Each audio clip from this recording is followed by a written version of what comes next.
This channel does not promote any violent, harmful, or illegal activities. All content provided by this channel is meant for an educational purpose only. আজ পাঁচ কথার শুরুতে একটা অন্যরকম ছবি দেখাবো। রাজনীতির ময়দানে বাকযুদ্ধ লেগেই থাকে। শুভেন্দু অধিকারীকে নিশানা করতে গিয়ে আজ গীতার আশ্রয় নিতে দেখলাম ভরতপুরের তৃণমূল বিধায়ক হুমায়ুন কবিরকে। গীতা হাতে ভবিষ্যৎবাণী করলেন হুমায়ুন কবির, যা শুনলে আপনিও বলবেন হুমায়ুন শুভেন্দু আরেক দফা বাকযুদ্ধ শুরু হয়ে গেল। শ্রীমদ্ ভগবদ গীতা হাতে হুমায়ুন কবির। হুমায়ুন তৃণমূল নেতা, মুর্শিদাবাদের ভরতপুরের ঠোঁটকাটা বিধায়ক। আচমকা গীতা হাতে কেন? এটা দেখে নিন যে আমি মুসলমান, কঠোর মুসলমান, তবু আমি এটা রেখেছি কেন? আমার কিছু জানার দরকার আছে। এইসব লোকের কথার উত্তর দিতে হবে আমাকে। কোন লোকের কোন কথার উত্তর দিতে হবে? গীতা হাতেই সে কথা খোলসা করেছেন হুমায়ুন। নিশানায় বিজেপি নেতা, বিরোধী দলনেতা শুভেন্দু অধিকারী। ঘটনাক্রম এই রকম। সোমবার রেড রোডে ঈদের অনুষ্ঠানে মুখ্যমন্ত্রী বলেছিলেন, हम रामकृष्ण को धर्म मानता है, स्वामी विवेकानंद को धर्म मानता है, लेकिन हम जानबूझ के एक गंदा धर्म जो ईश्वर ने इसने बनाया, जो एक जुमला पार्टी ने बनाया, वो धर्म को हम नहीं मानता है। গন্দা ধর্ম মন্তব্যের পাল্টা দিতে গিয়ে সোম সন্ধ্যায় শুভেন্দু হুঁশিয়ারি দিয়েছিলেন, সাফ করবো হিন্দুদের, নিশ্চিন্ত থাকুন, এই ধন দিয়ে সাফ করবো। হিন্দু এলাকায় তৃণমূল নিষিদ্ধ হবে যতক্ষণ না ওদের মালিক হিন্দু ধর্মকে গঙ্গা ধর্মের জন্য ক্ষমা না চাইছে, ততক্ষণ হিন্দু এলাকায় তৃণমূল নিষিদ্ধ। হিন্দু এলাকায় তৃণমূল নিষিদ্ধ। শুভেন্দুর এই মন্তব্য শুনে তেলে বেগুনে জ্বলে উঠেছেন হুমায়ুন। তিনি কি হিন্দুদের ঠিকে নিয়ে বসে আছেন? তিনি যদি মুসলমানদেরকে তাড়িয়ে দেবো, মুসলমানদেরকে মুসলমানদের রাস্তায় চ্যাংদোলা করে ফেলবো, তা মুসলমান কি ভীরু কাপুরুষের জাত? মুসলমান তো সিংহের জাত। এরপরই দেরাজ থেকে গীতা বের করেন হুমায়ুন। আমিও গীতা পড়ি, আমার কাছে এখানে গীতা আছে, বাইবেল আছে। আমি এই দেখুন আপনার সামনে, আপনি আসবেন বলে আমি দেখিয়ে রাখিনি। এটা দেখুন, এই বইটা রেখেছি, আমাকে একজন ভিডিও দিয়েছিল।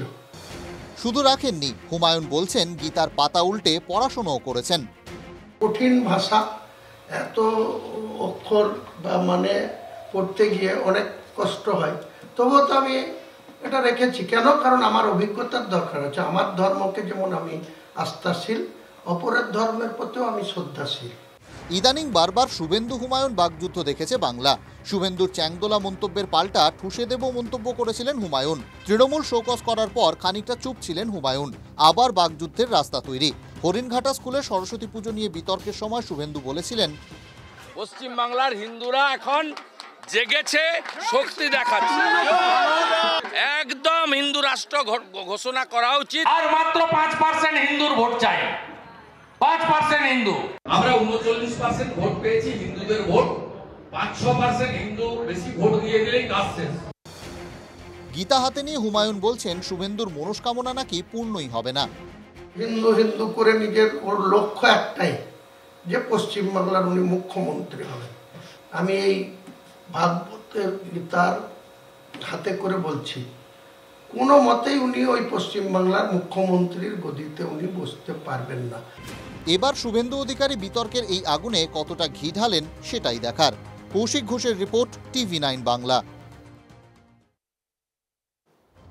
রামনবমী নিয়ে পারদ কিন্তু চড়ছেই। আজ সকালে কাউন্টডাউন শুরু করে দিয়েছেন বিরোধী দলনেতা শুভেন্দু অধিকারী। লিখেছেন আর 5 দিন বাকি। শুভেন্দু বলেছিলেন যে 1 কোটি হিন্দু রাস্তায় নামবে। আজ তৃণমূল নেতা রাজীব বন্দ্যোপাধ্যায় বললেন বাড়িতে বসে রামনবমী পালন করুন। রাজীবের অনুরোধ ঘিরে জোর তরজা। এসএফআই পাল্টা মারের নিদান দিচ্ছে। রামনবমীতে সকলে একত্রিত হন, হিন্দুরা একত্রিত হয়ে নিজেদের ধর্ম সংস্কৃতি বাঁচানোর জন্য লড়াই করুন। কারণ এই বাঙালি হিন্দুর কাছে এই লড়াইটা শেষ লড়াই, এরপরে আর বাংলাটাও থাকবে না। আপনার পশ্চিমবাংলায় দেখছি আমরা রামনবমীর আগেই সব জায়গায় দাঙ্গা হাঙ্গার পরিবেশ তৈরি করা হচ্ছে, ভয় পাওয়ানো হচ্ছে। সেই সমাজকে বেরিয়ে আসতে হবে, নাহলে পশ্চিমবাংলা বাংলাদেশ হয়ে যাবে, উদ্বাস্তু হতে হবে। এটা হিন্দুরা বুঝতে পেরেছে। তাই এখান থেকে আমি দেখেছি লক্ষ লক্ষ লোক মহাকুম্ভেতে স্নান করতে গেছেন। যারা ভয় পাচ্ছেন রাজনীতি নিয়ে, রাজনীতি ভাবার কারণ নেই। রামনবমী নিয়ে একদম যেন মনে হচ্ছে যে একটা যুদ্ধঙ্গেই। আগে তো পশ্চিমবঙ্গে আমরা এরকম কালচার কোনোদিনও দেখিনি। ওদের পাতা ফাঁদে রাস্তায় নামতে হবে না, বাড়িতে বসে আপনারা ধর্ম পালন করুন। 1 কোটি হিন্দু, আমি দায়িত্ব নিয়ে বলছি, বাংলার হিন্দুরা এত সস্তায় বিক্রি হয় না। রামনবমী যারা পালন করবেন তারা বাড়িতে বসে করবেন, এইটুকু আমাদের অনুরোধ রয়েছে। রাজীব ব্যানার্জি কে, যে ও কি বললো না বললো, 5টা লোক নেই যার সাথে, যাকে তৃণমূল কংগ্রেস পার্টি এখন পর্যন্ত সেইভাবে স্বীকার করেনি। অতএব সে কি বললো না বললো তাতে কি যায় আসে? মানুষ রাস্তায় বেরোবে, কারণ এটা মানুষের বিশ্বাস এবং আস্থার বিষয়। সেই কারণের জন্য রাজীব ব্যানার্জিও যেরকম ব্যানার্জি, মমতা ব্যানার্জিও সেরকম ব্যানার্জি। অতএব মমতাকে লোকে বলে আপনি হিন্দু না মুসলমান, ওটাকেও আর কদিন বাদে মানুষ বলতে শুরু করবে আপনি কোনটা। এখানে কেউ অশান্তি পাকাতে আসবে, তাদেরকে এসএফআই এর সম্মুখীন হতে হবে। ঠিক যেমন 92 সালে এই বাংলার মাটিতে এসএফআই রাত পাহারা দিয়েছিল, পাড়ায় পাড়ায় রাত জেগে এক একটা মহল্লাকে পাহারা দিয়েছিল যাতে কোনো দাঙ্গাবাজ কোনো অশান্তি পাকাতে না পারে। ঠিক একই রকমভাবে এবারেও এই রামনবমীর দিন গোটা রাজ্য জুড়ে এসএফআই নানা জায়গায় ক্যাম্প তৈরি করবে, রাত পাহারায় থাকবে। কিন্তু দাঙ্গাবাজদের যদি দেখা যায়, দাঙ্গাবাজরা যদি দাঙ্গা পাকাতে আসে, তাহলে জ্যোতি বসু বুদ্ধদেব ভট্টাচার্য যে ট্রিটমেন্ট শিখিয়ে গেছে দাঙ্গাবাজদের দেওয়ার, সেই ট্রিটমেন্টেই কথা বলা হবে। আগামীকাল দুপুর 12টায় সংসদে পেশ হবে ওয়াকফ সংশোধনী বিল। 8 ঘন্টার আলোচনার পর তারপর ভোটাভুটি। বিজেপি, কংগ্রেস, তৃণমূল 3টি দলই সাংসদদের উদ্দেশ্যে হুইপ জারি করেছে। আর আজ বিজনেস অ্যাডভাইজারি কমিটি থেকে ওয়াকআউট করেন বিরোধীরা। তাদের অভিযোগ যে সরকার তাদের কোনো দাবিকেই গুরুত্ব দিচ্ছে না, শুধু নিজেদের এজেন্ডা পূরণের চেষ্টা করছেন। আগামীকাল সকাল 9:30টায় সব বিরোধী দলকে বৈঠকে ডেকেছেন রাহুল গান্ধীও। ওয়াকফ সংশোধনী শুধু বিজেপির শক্তি পরীক্ষা নয়, ইন্ডিয়া ঐক্যেরও কিন্তু অগ্নি পরীক্ষা। তাই সকলের নজর সেদিকে। মিম সাংসদ আসাদুদ্দিন ওয়াইসির হাত ধরে বেরিয়ে আসছেন তৃণমূল সাংসদ কল্যাণ বন্দ্যোপাধ্যায়। ওয়াকফ বিলের প্রসঙ্গ উঠলে সবার আগে স্মৃতিতে ভেসে ওঠে সেই দৃশ্য। যৌথ সংসদীয় কমিটির বৈঠকে বিজেপির অভিজিৎ গঙ্গোপাধ্যায়ের সঙ্গে কল্যাণ বন্দ্যোপাধ্যায়ের বাকযুদ্ধ হয়। শেষ পর্যন্ত ভাঙা কাচে নিজের হাত কাটেন কল্যাণ বন্দ্যোপাধ্যায়। নতুন সংসদ ভবনে রক্ত ঝরিয়েছেন কল্যাণ, আর রানী রাসমণি রোডে প্রতিবাদ সভায় ঘাম ঝরিয়েছেন তৃণমূল নেতারা। কিন্তু ওয়াকফ সংশোধনীর গতিরোধ হয়নি, গতি কমেওনি, বরং সংঘাতপূর্ণ যৌথ সংসদীয় কমিটির মেয়াদ শেষে সৌজন্যপূর্ণ মেজাজে দেখা গিয়েছে বিবাদমান নেতাদের।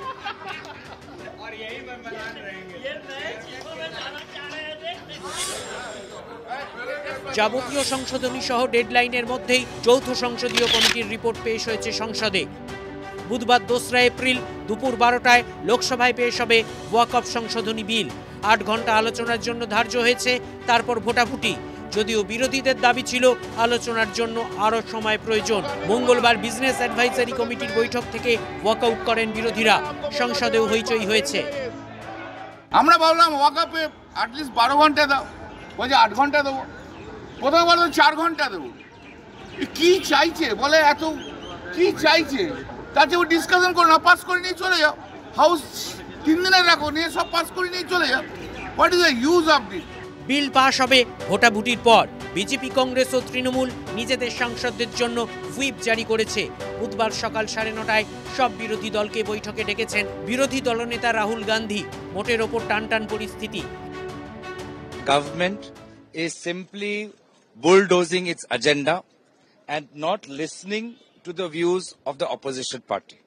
हम में शक्ति रहेगी, जितनी शक्ति रहेगी उस तरह से हम जो है, चाहे हमें अंदर आंदोलन करना पड़े या बाहर सड़कों पे, हम अपनी जिम्मेदारी का निर्वहन करेंगे। सरकार जमीन नहीं हड़पना चाहती है, बल्कि मुस्लिम वक्फ विधेयक, संशोधन विधेयक ला करके जो हड़प चुके हैं उनसे निकलवा करके उन्हीं के समाज के लिए, उन्हीं के धर्म के लिए, उन्हीं के वर्ग के लिए, शिक्षा के लिए, चिकित्सा के लिए, बहबूदी के लिए, कल्याण के लिए और रोजगार के लिए उस जमीन का सदुपयोग किया जाएगा। मेजोरिटी ऑफ द कम्युनिटी जो है और सारे दूसरे धर्मों के लोग भी जो हैं वो वक्फ के मामले में हम सबके साथ में हैं, चूंकि इससे जो फंडामेंटल राइट्स हैं और जो संविधान ने इख्तियार दिया है वो कुछ ले जा रहे हैं। हमें उम्मीद है कि जो वक्फ बोर्ड बिल है उसमें जेडीयू की चिंता है वो भी ये सम्मिलित होंगे। आप कौन सा प्रॉपर्टी बचा रहे हैं? ये पार्लियामेंट सामने मस्जिद है,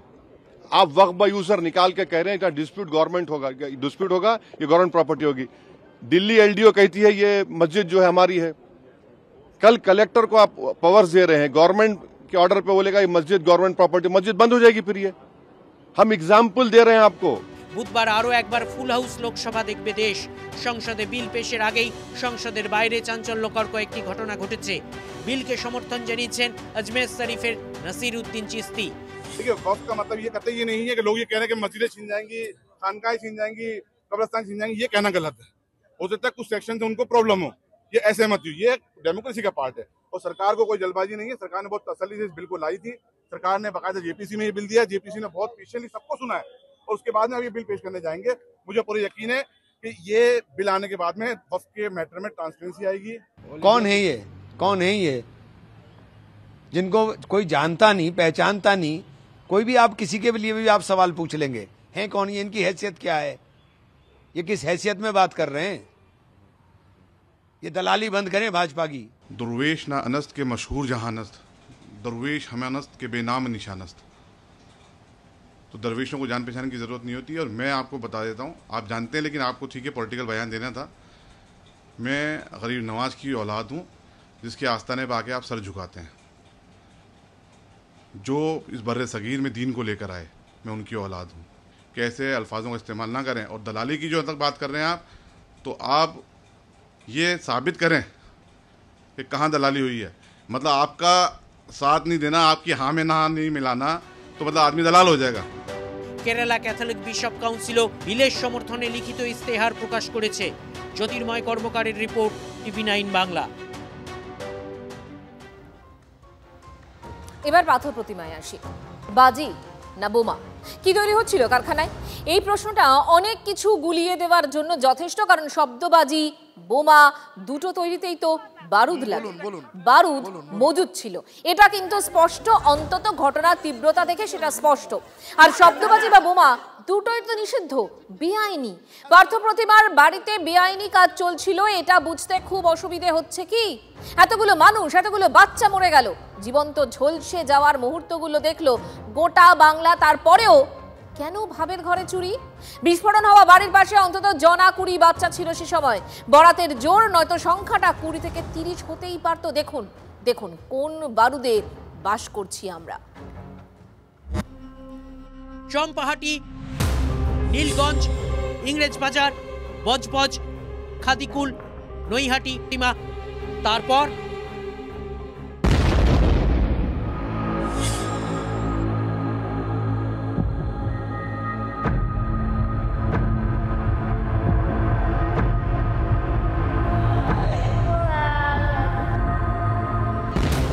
বারবার বিস্ফোরণ নয়, ছেলে খেলাটা বারবার।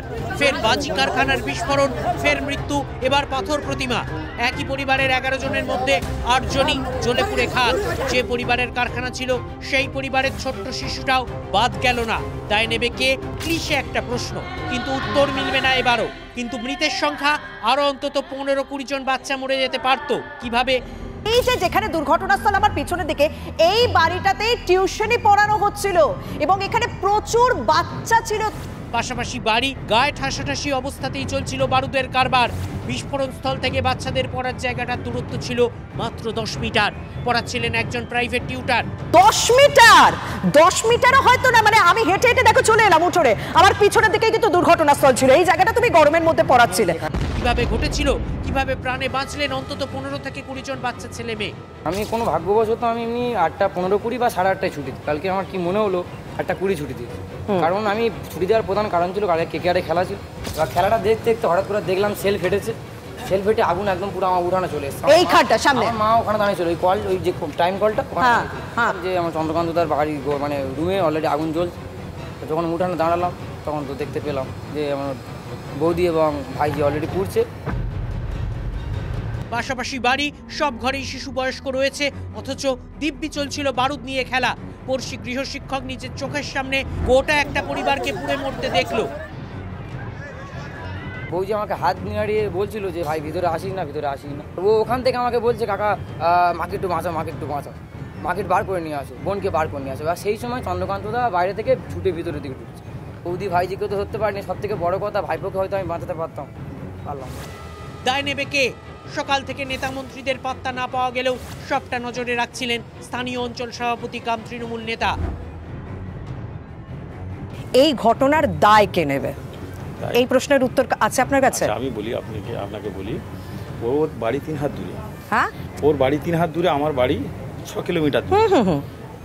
যদি এই বিষয়টা এই বুথ থেকে কোনোদিন কেউ ইনফরমেশন নিয়ে আমাদেরকে জানাতো, আমরা তো জানি না। আগে একবার তুলে নিয়ে গিয়েছিল, সেখানে লিখিত নিয়েছে, সেখানে বেশ তারপরে প্রায় 1 থেকে 1.5 বছর মতো বন্ধ ছিল।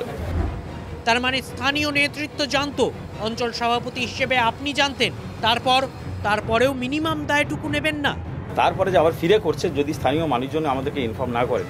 আমি দায়িত্বে আছি বলে কি সারা রাজ্যের আমার এখানে 15টা মেম্বার, এত বড় অঞ্চল, সারা রাজ্যে না নিজের অঞ্চলের দায়িত্বটা নেবে, সেটার জন্যই আমার প্রশ্ন করা ছিল। আমার অঞ্চলের সারা বুথগুলো বলো, অঞ্চল এই যে নয়, রাজ্য না, সারা বুথগুলো, সারা 15টা বুথ আছে, সেই 15টা বুথে তার একদম কোথায় কি হচ্ছে, 15টা বুথের মধ্যে একটা বুথে কোনো ঘটনা ঘটলে স্বাভাবিকভাবে প্রশ্ন তো করতেই হবে। একদম একদম, অনেক ধন্যবাদ। Bureau report, TV9 Bangla.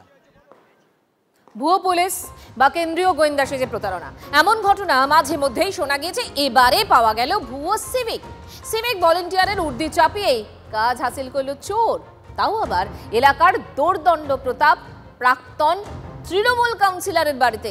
Civic চোরের যাবতীয় কাণ্ড কারখানায় ক্যামেরাবন্দি হলো সিসিটিভিতে, দেখুন আপনারাও।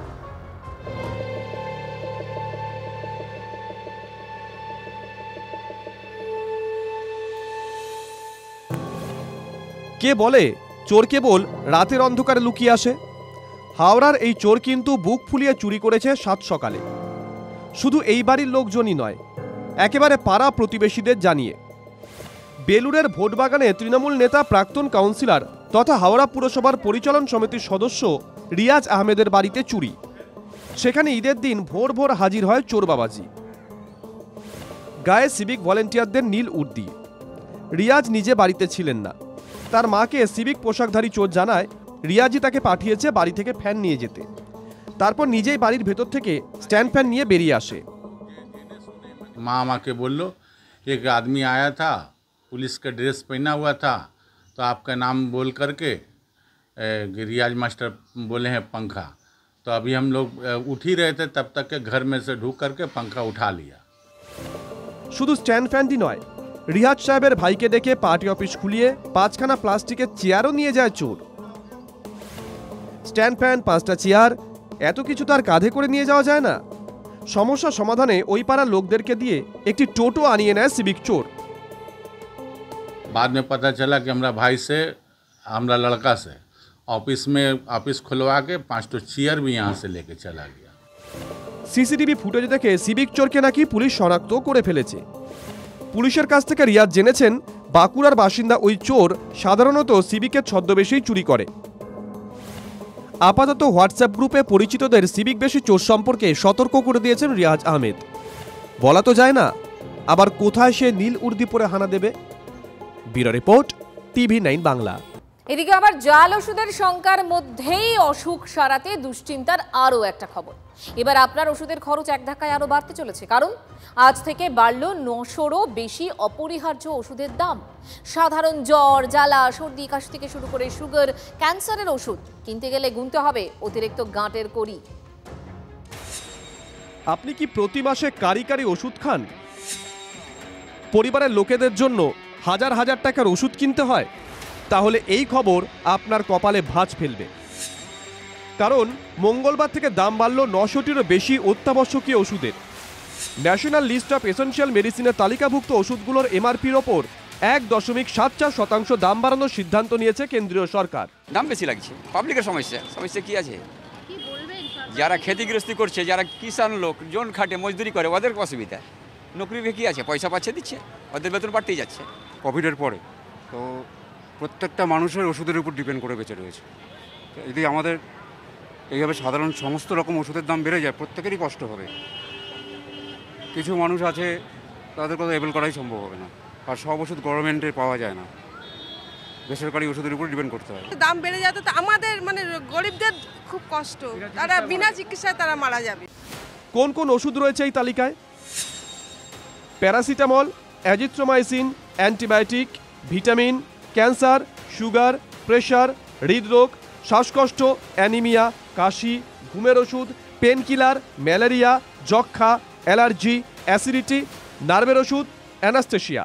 এখানকার যে সমস্ত মানুষগুলো খেটে খাওয়া মানুষ, তাদের কম বেশি তো অসুবিধা হবেই। আপনি ভাত খান না খান, ওষুধটা আপনাকে খেতে হবে। ওষুধের দাম বাড়লে তো আমাদের অনেকই অসুবিধা, ওষুধের দাম না বাড়াটাই দরকার। অসুবিধা হচ্ছেই তো, হলো কিছু করার নেই, বাধ্যমূলক আমাদের নিতে হচ্ছে। আরও দাম বৃদ্ধিতে ওষুধ কোম্পানিগুলো লাভের করেই গুনবে, ক্ষতি যা হওয়ার হবে সাধারণ মানুষের। প্রত্যেকটা ওষুধ প্রায় 13 টাকা থেকে 19 টাকা বা 20 টাকা তার চেয়ে বেশি বেড়ে গেল। বিরাট লাভ করবে ওষুধ সংস্থাগুলো, যারা নির্মাণ সংস্থা তারা করবে, ডিস্ট্রিবিউটার, ওষুধের দোকান সব। ওষুধের দাম যদি নিয়ন্ত্রণ না করতে পারে তাহলে কিন্তু মানুষ কম দামি ওষুধ, তখনই যত কম দামি ওষুধ হবে তখনই ওই জালিয়াতি চুরি এগুলো কিন্তু হবে, নিম্নমানের ওষুধ বাড়বে। মোদি এবং বিজেপি মানুষকে এফিউজ করছে, যা বলেন তার কোনোটাই হয় না। 700-800 ওষুধের দাম বাড়িয়ে দিয়ে কার পক্ষে তিনি কাজ করছেন এটা বোঝা যাচ্ছে না। দ্রব্যমূল্য বৃদ্ধি রোধ করতে না পারে তিনি কার উপকার করছেন সেটা বোঝা যাচ্ছে না, পুরো ব্যাপারটাই তো মানে একটা এপ্রিল ফুল। আমরা মাননীয় প্রধানমন্ত্রীর কাছে আর্জি জানাবো, কারণ এর আগে যেমন বাজেটে আমাদের কেন্দ্র সরকার জীবনদায়ী ওষুধের দাম কমিয়েছে, এটা কেন হলো বা কি বিষয় আছে আমরা আলোচনা করে মাননীয় প্রধানমন্ত্রীকে অনুরোধ জানাবো এর দাম কমানো। বেঁচে থাকাটাই তো দুষ্কর হয়ে যাবে। মানুষের যেগুলো ব্যক্তিগত বিষয়, আমরা মসজিদে যাব না মন্দিরে যাব, আজান দেব নাকি না হরিনাম কীর্তন করব, সেই বিষয়গুলোকে নিয়ে রাজনৈতিক নেতারা তাদের চিন্তার অন্ত নেই। এই যে দৈনন্দিন ওষুধ ব্যবহার্য ওষুধের দাম মাত্রাতিরিক্ত হতে যাচ্ছে এবং আগামী দিনে ট্রাম্প সাহেব যা ঘোষণা করেছেন ভারতীয় সমস্ত পণ্যের উপরে সমান শুল্ক হবে, তাতে এই ওষুধ একটা মারাত্মকভাবে আবারও দাম বাড়বে, এইগুলো নিয়ে তাদের কোনো ভ্রুক্ষেপ নেই। দিন দিন বাড়ছে সংসার খরচ, ভোজ্য তেল থেকে জ্বালানি, দাম বাড়ছে সবকিছু। খাওয়ার খরচ সামলে ওষুধ কিনতেও যদি বাড়তি টাকা গুনতে হয় তাহলে তো মরার ওপর খাড়ার ঘা। সৌরভ দত্ত ও সোমা দাসের রিপোর্ট, TV9 বাংলা।